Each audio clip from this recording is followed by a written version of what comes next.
Well, listen, I'm very anxious to see what they have to say. And so, you know, I'm looking forward to their announcement. I'm looking forward to what the details are that are contained in it. You know, I would say this. I don't think, there's a lot of debate and discussion around the state about approach and tone and attitude and leadership. Let me just say this, in the years leading up to my governorship, I didn't see the teachers union coming forward and proposing any kind of reforms to tenure, any kind of reforms to teacher evaluation. The fact of the matter is that you have to be honest and direct and straightforward and sometimes tough in order to force people to look at themselves. And so I'm hopeful that this will be the first step. I've said all along that I'm happy to work with the teachers union if they would be willing to show some concrete step towards reforming the problems with education in the state and to stop denying the fact that we have significant educational challenges in our state that need to be changed. And so I'm hoping that today will be that first step.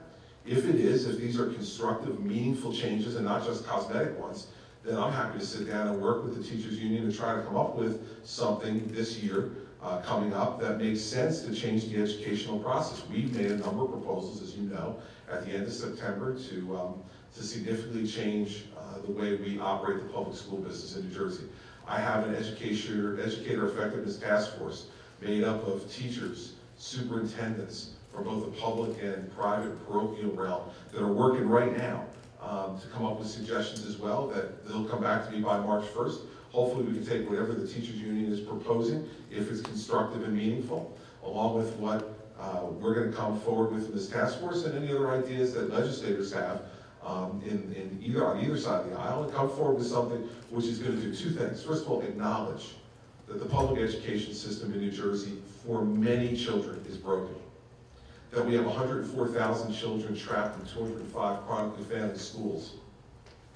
And that it is an obscenity in a state that pays more money than any other state in the union per student per year to have 105,000 students trapped in 104,000 trapped in 205 chronically failing schools. It's obscenity and it needs to be fixed.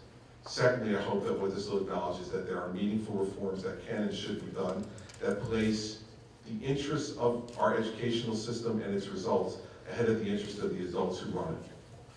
And if these reforms move in that direction, then they're going to have a partner to sit across the table from and try to negotiate those things. I haven't been given any heads up as to what it's going to look like. When I see it, I think you know that I will give my candid reaction to it, and we'll see what happens from there.